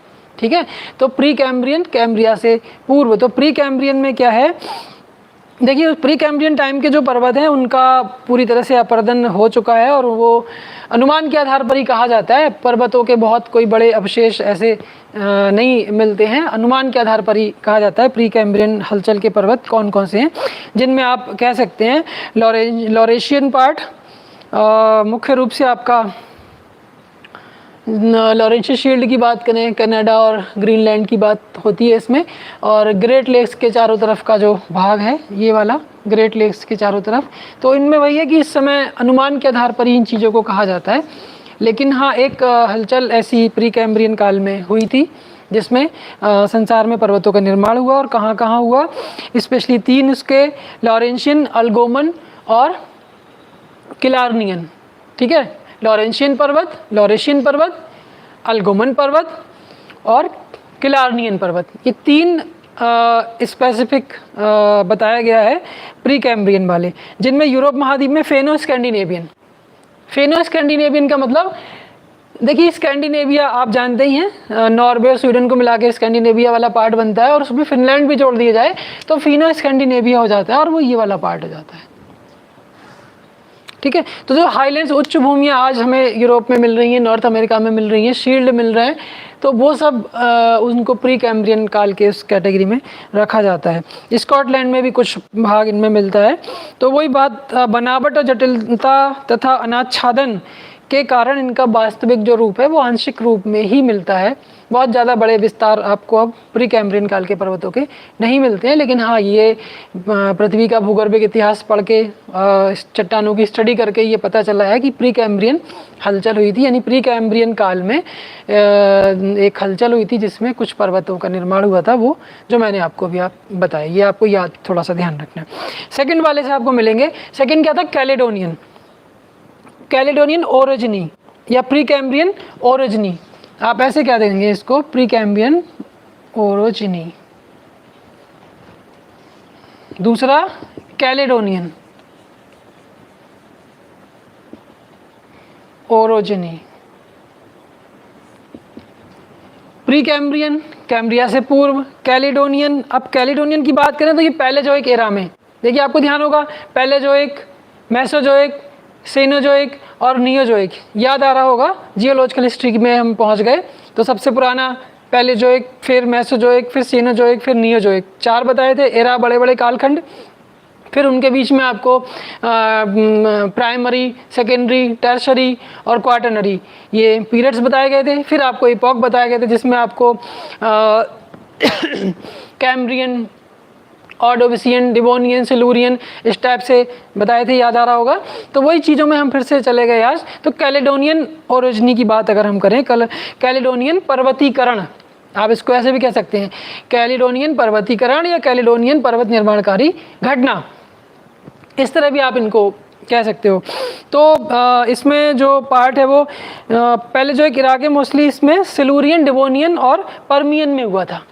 आप एक बार फिर से जियोलॉजिकल टाइम पीरियड देखेंगे, आपको अपने आप उसमें मिल जाएगा कि कौन कौन से कालखंडों की बात मैं कर रहा हूँ। Silurian, Devonian, Permian.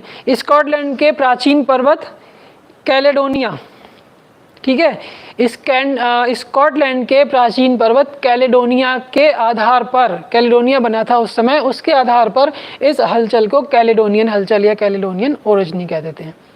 समझ में आ रहा होगा कि ऐसा क्यों बोलते थे? कैम्ब्रिया के आधार पे था, कैम्ब्रिया से पूर्व तो प्री कैम्ब्रियन, कैम्ब्रिया वाले समय तो कैम्ब्रियन, अब ये कैलेडोनियन, तो कैलेडोनिया नाम के पर्वत, स्कॉटलैंड के पर्वत के नाम पर कैलेडोनियन हलचल। अपलेशियन, अपलेशियन वाला आप देख ही रहे हैं, स्कॉटलैंड की स्थिति ये वाली है, अपलेशियन ये वाला हिस्सा, ठीक है।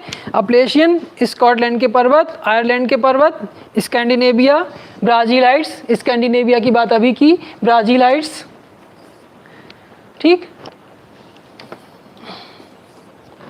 और उसके अलावा अरावली, महादेव, सतपुड़ा, ये भारत के कुछ पहाड़ियाँ, पर्वत जो हैं वो भी इस कैटेगरी में आ जाते हैं। तो ये सब क्या थे? कैलेडोनियन हलचल के पर्वत। इस तरह से हम इसका क्लासिफिकेशन कर सकते हैं। अगला Hercynian, Hercynian,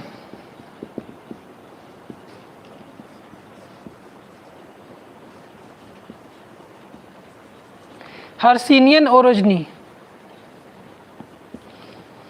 Hercynian, Caledonian,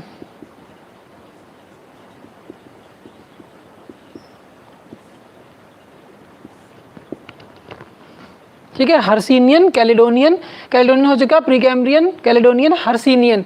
Hercynian, इसका जो इस हलचल का जो टाइम पीरियड है वो पर्मियन जो काल था, पर्मियन की बात अभी हमने की थी, पर्मियन में तृतीय यानी तीसरा पर्वतीकरण हुआ, तीसरी हलचल हुई, तीसरी घटना हुई, वो किसमें? पर्मियन काल में सक्रिय हुई, जिसमें हर्सिनियन पर्वतों का निर्माण हुआ। जर्मनी के horse mountain, horse mountain, horse या हॉर्स, के नाम पर ये क्या बना, हर्सिनियन। ठीक है, तो इस टाइप से आपको ध्यान रख। इसमें Spanish Meseta, Vosges, Black Forest, France के मध्यवर्ती पठार। अब एशिया की बात करें तो अल्टाई, थियानशान, खिंगन, अपलेशियन, आपका ये नॉर्थ अमेरिका, और आइबेरियन पेनिनसुला। ये सब क्या है, हर्सिनियन हलचल वाले परिणाम। लास्ट इसमें एक और बचा, अल्पाइन ओरिजिनी या अल्पाइन पर्वतीकरण। अल्पाइन क्रम के पर्वत, प्रीकैम्ब्रियन, कैलेडोनियन, हर्सिनियन और अल्पाइन। अल्पाइन यूरोप से संबंधित है। यूरोप का जो एल्प्स माउंटेन है, उस एल्प्स माउंटेन के नाम पर उसको क्या कह दिया गया, उस हलचल को, उस पर्वतीकरण को अल्पाइन पर्वतीकरण। ठीक है, तो वो अल्पाइन पर्वतीकरण क्या हुआ, जिसमें अगर हम इसकी बात करें तो टर्शरी पीरियड की बात, टर्शरी पीरियड में क्या हुआ, चतुर्थक हलचल हुई, यानी चौथी हलचल हुई, और उस चौथी हलचल को क्या कहा गया, अल्पाइन पर्वतीकरण। इसका चौथी टर्शरी पीरियड में मुख्यतः सारा जो प्रोसेस था, जो भी पर्वत बने थे टर्शरी पीरियड के, आपके ईओसीन, ओलिगोसीन और प्लायोसीन में लगभग ये सब क्रिया संपन्न हो गई थी। इसलिए इसको टर्शरी पीरियड के पर्वत या तृतीयक युगीन पर्वत या उसको टर्शरी ओरिजिनी भी कह देते हैं। तो अल्पाइन या टर्शरी अगर एक ही बात है, उसमें कंफ्यूज नहीं होना है, क्योंकि टर्शरी पीरियड के मोस्टली टाइम में ये सारी घटनाएं इसकी लगभग हो चुकी थी, इसलिए। और इसकी और एक विशेषता ये है कि इसके टाइम पीरियड के जो पर्वत थे वो सभी लगभग मोड़दार पर्वत थे, जिनमें मोड़दार के बारे में अभी हमने बात करके चुके हैं। रॉकीज़ हो गया, एंडीज़ हो गया। यूरोप की बात करें तो अल्प्स हो गया, Carpathian, Pyrenees, Balkan, Caucasus, Apennine, Dinaric Alps. Africa के एटलस, एशिया के हिमालय, पामीर घाट से निकलने वाले जैग्रोस, एल्बुर्ज और कुनलुन। पामीर घाट वाले पर्वतों को देख लेना, जैग्रोस, एल्बुर्ज और कुनलुन श्रेणियाँ। हिमालय तो आप जानते ही हैं। तो ये सब क्या है, अल्पाइन क्रम के पर्वत या अल्पाइन ओरिजिनी, जिसको यहाँ मैं लिख दे रहा हूँ, अल्पाइन।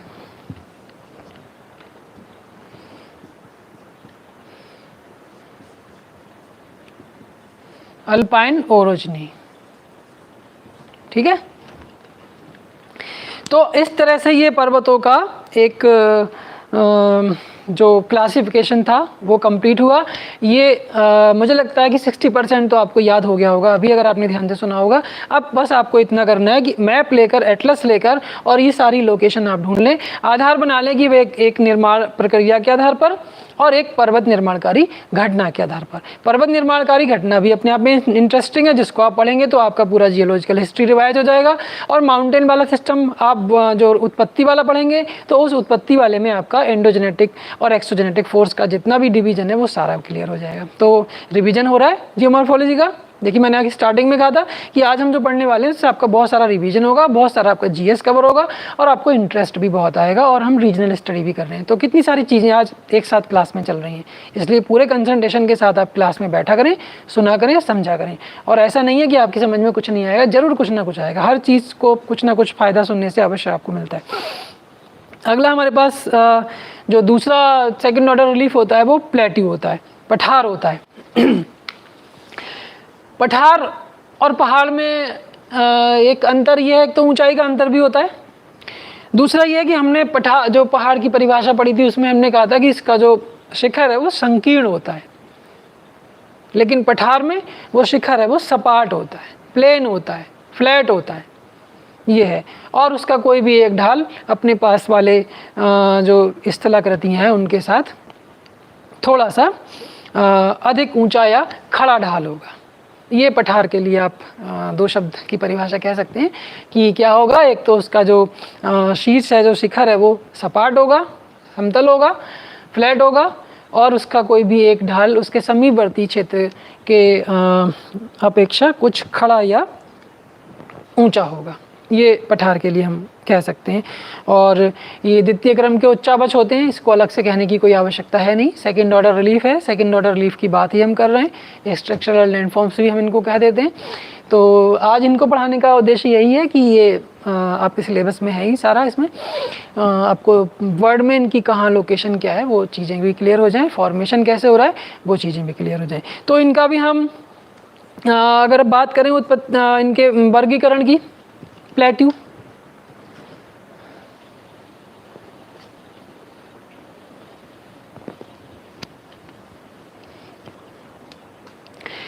प्लेट्यू की बात अगर हम कर रहे हैं, पठार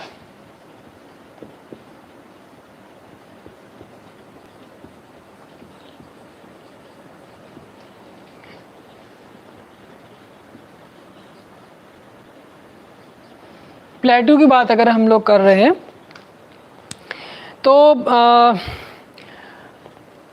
फिर से हमें कहाँ पहुँचना है, आंतरिक शक्तियों द्वारा।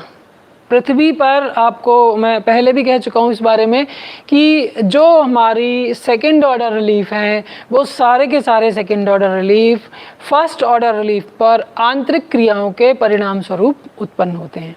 ये बात हमें हमेशा याद रखनी है। तो क्लासिफिकेशन करते समय हम इनका सबसे पहला जो आधार ले रहे हैं वो निर्माण प्रक्रिया अगर हम ले रहे हैं तो उसमें आंतरिक शक्ति की बात हम लोग कर सकते हैं। तो अब आंतरिक शक्ति की बात करें तो आंतरिक शक्ति में फिर से आपको डायस्ट्रोफिक फोर्स की के बारे में ध्यान देना होगा। यानी पटल विरूपण के द्वारा ही तो ये क्रियाएं हो रही हैं, ये सारे चीज़ें बन रही हैं, चाहे वो माउंटेन बिल्डिंग हो, चाहे वो प्लेट्यू का फॉर्मेशन हो। ठीक, तो यहाँ हम जब क्लासिफिकेशन करेंगे तो हम लिख देंगे निर्माण प्रक्रिया के आधार पर या उत्पत्ति के आधार पर, जिनमें आप पहला लिखेंगे अंतर्जात शक्ति या इंटरनल फोर्सेस। ठीक है, अब उस इंटरनल फोर्सेस में भी आप क्या करेंगे, पटल विरूपणी पठार, इनको हम कैटेगराइज कर देंगे। तो पहला क्या निकल के आएगा, आप यहाँ लिख सकते हैं पटल विरूपणी पठार या चलिए लिख लीजिए डायस्ट्रोफिक प्लेट्यू। ठीक है, डायस्ट्रोफिक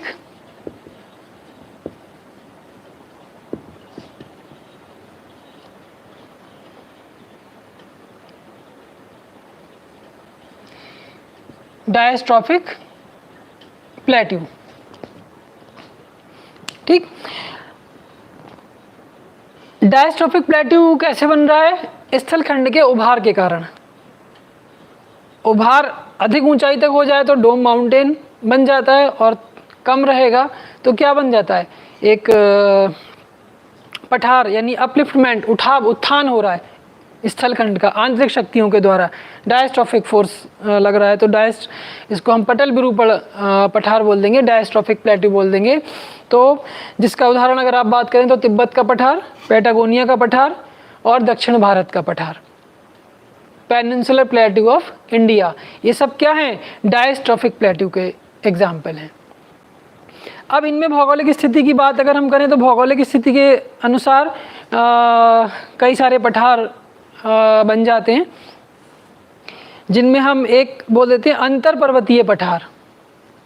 अंतर पर्वतीय पठार इंटरमाउंटेन प्लेट्यू, जैसे इंटरमाउंटेन बेसिन की बात हमने की थी, तो इंटरमाउंटेन प्लेट्यू अंतर पर्वतीय पठार, यानी ऐसा पठार जो चारों तरफ से पर्वतों से घिरा हो, वो क्या कहलाता है, इंटर माउंटेन प्लेट्यू। इसमें भी तिब्बत का उदाहरण दे सकते हैं आप, तिब्बत का पठार, बोलीविया का पठार, पेरू का पठार, कोलंबिया, मैक्सिको, ईरान। देखिए तिब्बत एशिया की बात हो गई। ठीक, तिब्बत, बोलीविया कहाँ होगा,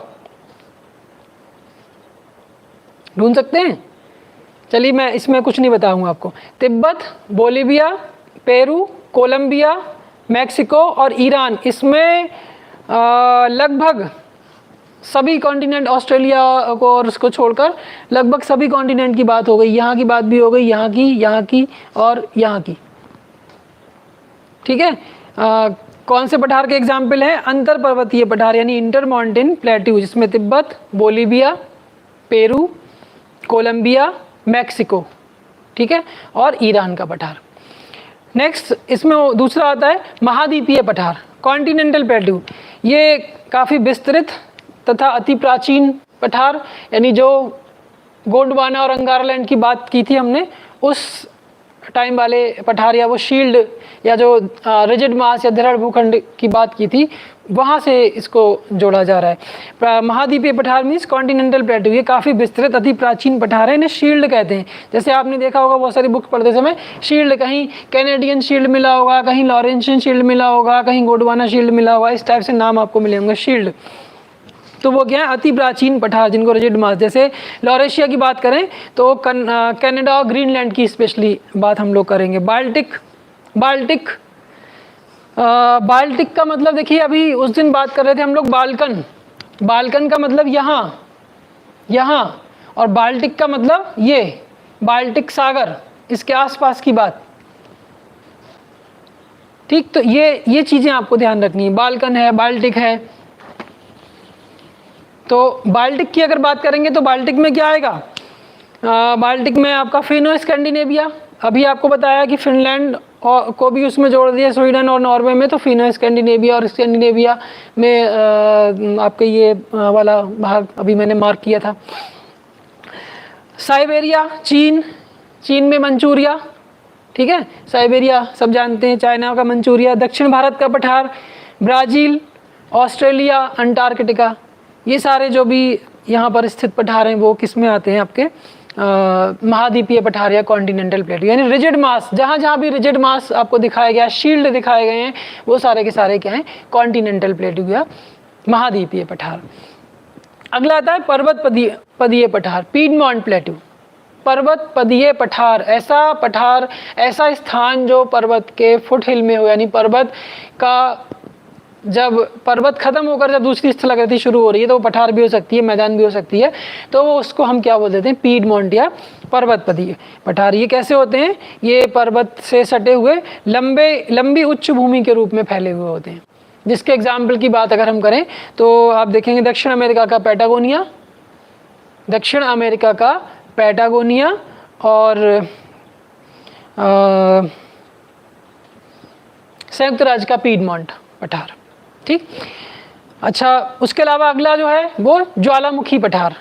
ज्वालामुखी से निर्मित यानी वॉल्केनिक प्लेटू की बात करें तो दरारी उद्भेदन जब होता है, यानी फिशर इरप्शन जब होता है, तो बड़ी मात्रा में लावा का जमाव होता है और बेसाल्ट चट्टानें जो होती हैं बेसाल्ट टाइप की हो जाती हैं, रंग उनका काला हो जाता है।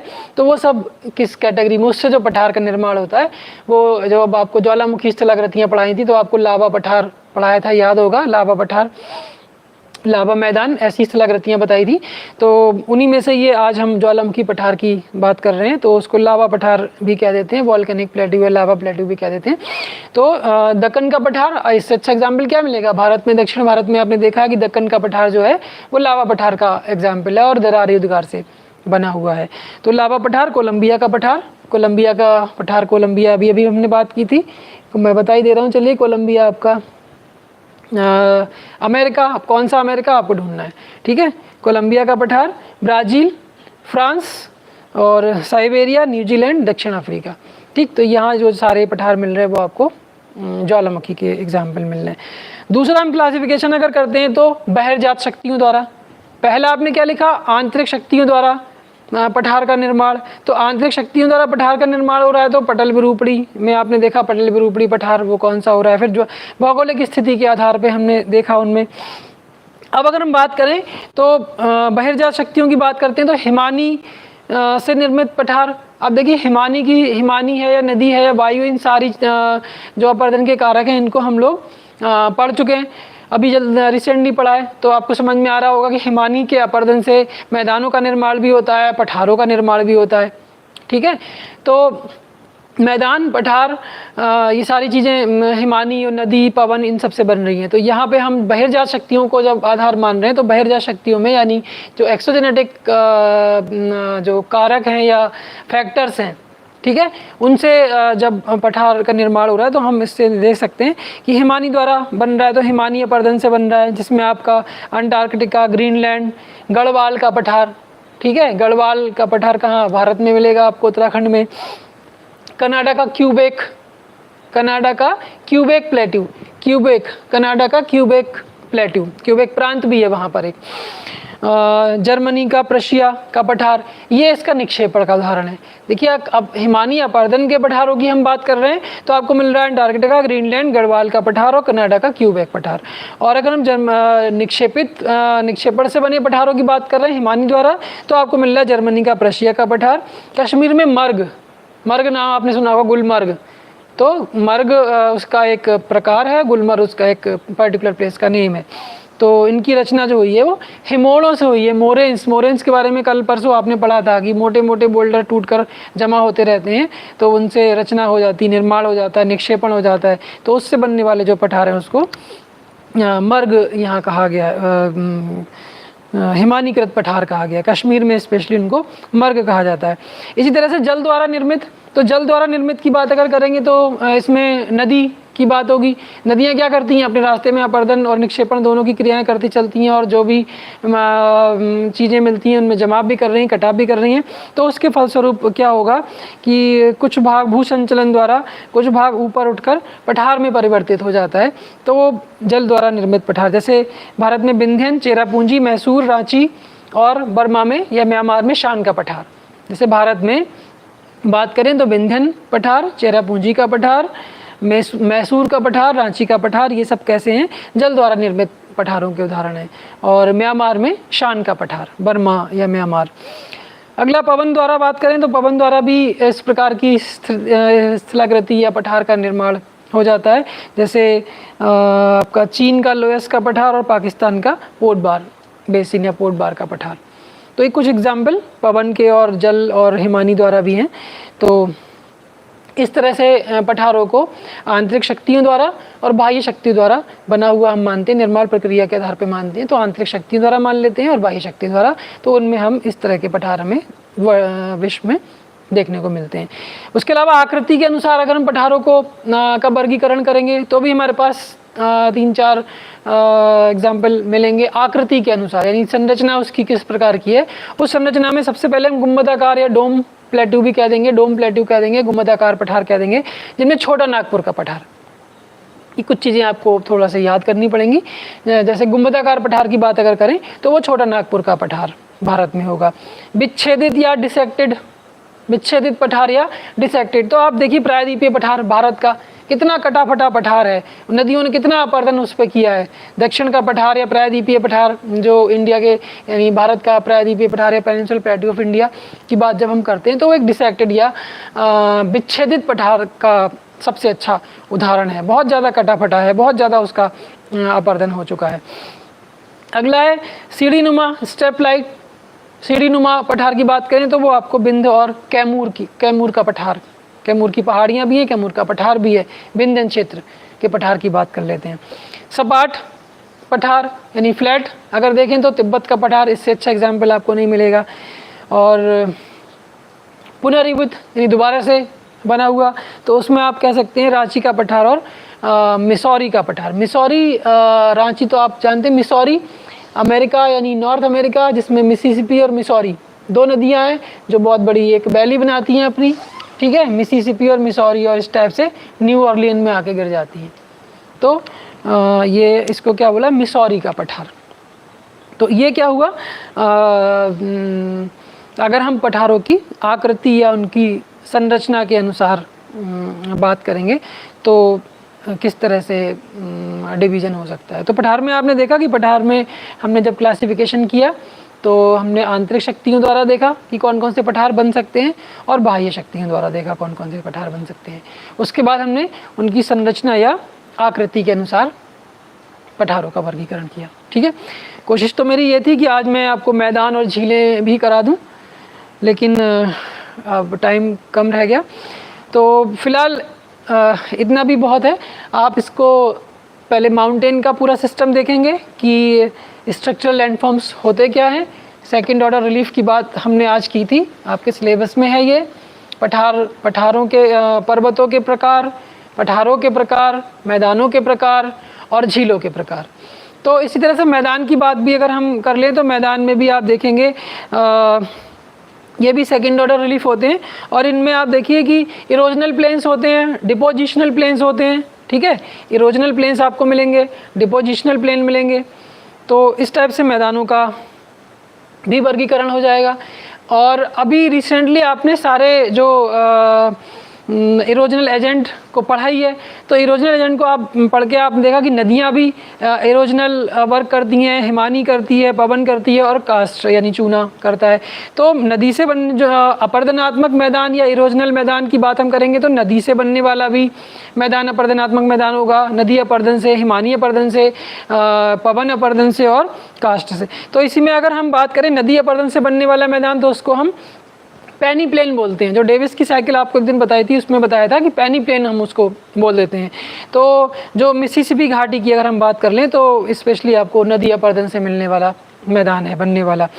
हिमानी की बात करें तो उत्तरी अमेरिका के उत्तरी भाग, उत्तरी पश्चिमी यूरेशियाई भाग, ये सब हिमानी अपरदन से बनने वाले मैदान मिलते हैं। पवन की बात करें तो शुष्क प्रदेशों में ऐसा होगा। आपको शुष्क प्रदेश कौन से हैं कल मैंने आपको वर्ड के मैप पे समझाया था।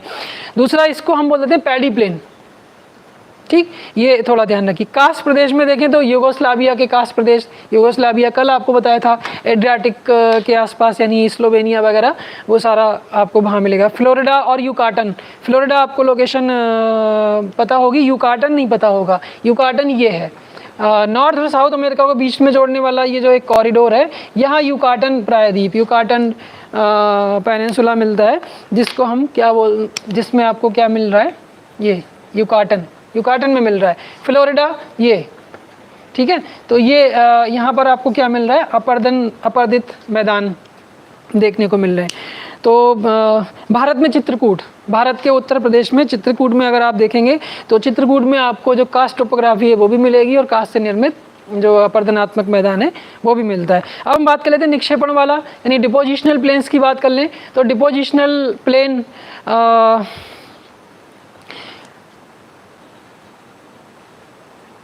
डिपोजिशनल प्लेन में क्या होगा, देखिए नदियाँ समुद्र ग्लेशियर से निकलती हैं, समुद्र में गिरती हैं जाके।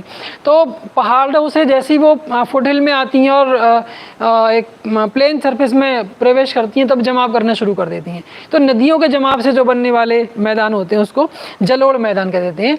तो जलोढ़ मैदान आपको याद होगा, नदी से निर्मित शिलाकृतियाँ पढ़ाई थी तो एलुवियल फैन जलोढ़ पंखा बताया था। तो जैसे ही नदी पहाड़ से मैदान में प्रवेश करती है तो उसका अपना बहुत सारा जो सेडिमेंट होता है वो जमाव कर देती है और मैदानों का निर्माण कर देती है। तो पर्वत के फुट हिल में होने के कारण उसको पीडमॉन्ट प्लेन भी कह देते हैं। जैसे पीडमॉन्ट पठार की बात की थी इसी तरह से पीडमॉन्ट प्लेन भी हो जाता है। तो पीडमॉन्ट प्लेन हो गया, तो पीडमॉन्ट प्लेन कैसा हो रहा है, जलोढ़ मैदान की श्रेणी में आ रहा है। तो जलोढ़ मैदान क्या, नदियों के द्वारा निर्मित जो जलोढ़ मिट्टी यानी जल से बनने वाला जलोढ़, उसको एल्यूवियल कह देते हैं। तो निक्षेपात्मक या डिपोजिशनल प्लेन की बात अगर हम करेंगे तो जलोढ़ मैदान या एल्यूवियल प्लेन्स हो जाएंगे। तो हिमालय का जो भाबर क्षेत्र है या उसमें डेल्टा की बात भी कर लेते हैं, डेल्टा में भी जमाव होता है तो वहाँ भी आपको मैदानी कुछ जमाव इस प्रकार का मिलता है। तो जिसको हम हिमालय के भाबर प्रदेश, सैक्रामेंटो वैली, फिर हम यूएसए की बात कर रहे हैं।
डाल